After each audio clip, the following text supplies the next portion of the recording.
Start looking for your like terms. Now, this problem is a little bit more difficult because I have more negative values involved. But still, we're just doing the same thing that we've been doing. We're combining like terms. So I see a negative 5x, I see a positive 3x, and I see a negative x. I'm going to go ahead and place all of these together at the beginning of this expression.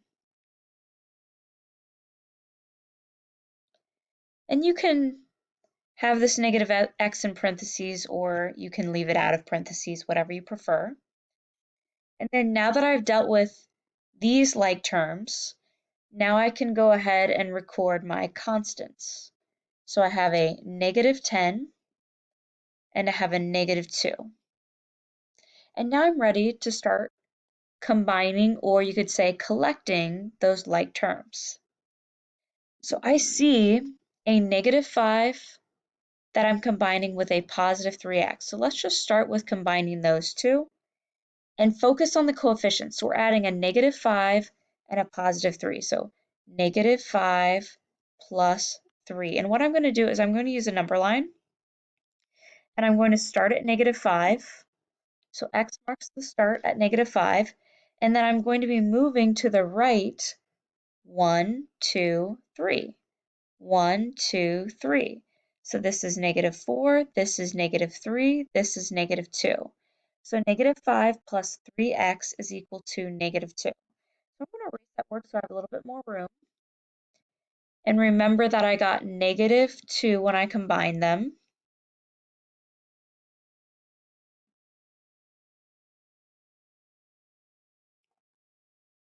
So negative 2x is what I got when I combined those two.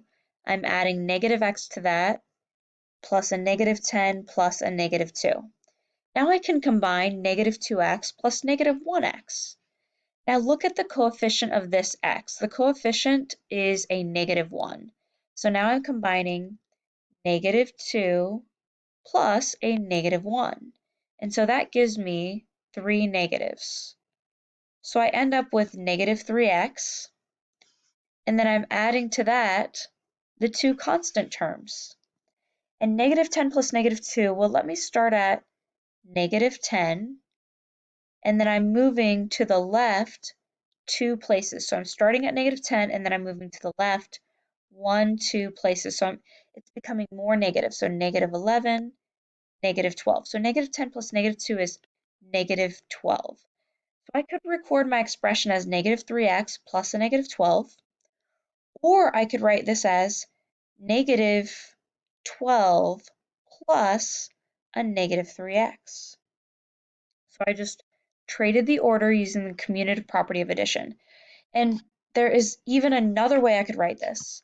Isn't adding a negative 12 the same as subtraction?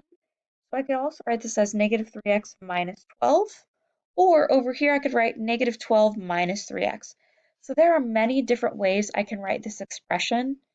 I will accept any of these. So if you write any of these, you will get full credit for a problem like this.